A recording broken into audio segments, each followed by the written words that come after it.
that's the main thing you have to take away from Visions is like they let people make the Star Wars they wanted to make, which is kind of funny if anybody wants to actually bitch and complain about any Star Wars. If those same people, who want to rewrite Last Jedi or Rise of Skywalker, if they also want to rewrite Visions, they missed the point of Visions. So it's kind of funny if you're like, I didn't like Tatooine Rhapsody, they ruined Star Wars for me. Like it was literally the whole point is so that they had the freedom to like be that wild and experimental, whether you liked it or not. Like that particular episode didn't hit for me. In general, since it doesn't tie in, you're like, what weight does this hold? But that's not the point of it. They're not trying to tie it into other things. It's just somebody else's. Vision is the perfect name for it.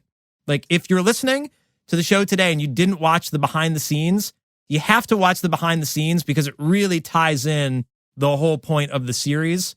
Like if you're confused, like, well, why is there anime and why doesn't it tie in? That's literally the point of the series. But I think that's hard to get across when you just see the one commercial where they showed like Lop and Ocho and you're like, there's a bunny in Star Wars. Like, well, there was before, but yes, I know what you're saying. It's very like, what the hell is this though? And I think that's easy to turn people off, especially that it's anime. It looks very much like Christmas special or holiday special, Yeah.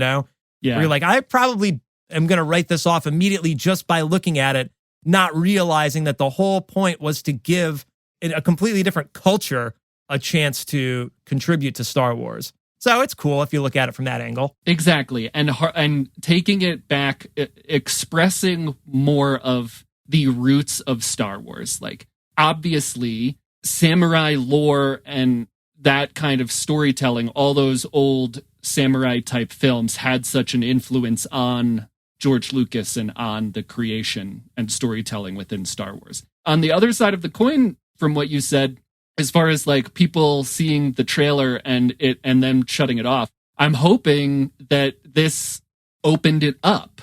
Like Star Wars, I love Star Wars. I love everything about Star Wars, but it tends to exist in this lane where like it's closed off maybe to new people joining, right? And Star Wars Visions opens that up.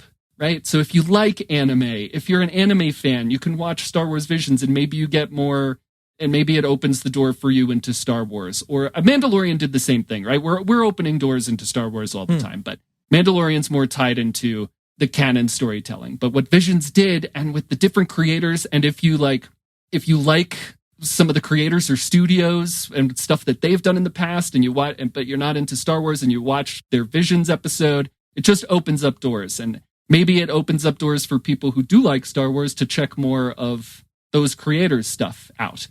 So maybe that's a hint to people like checking out, go on the Wikipedia page and look up the studios and see what else they've done and see if you like their stuff, if you liked a particular episode of Visions.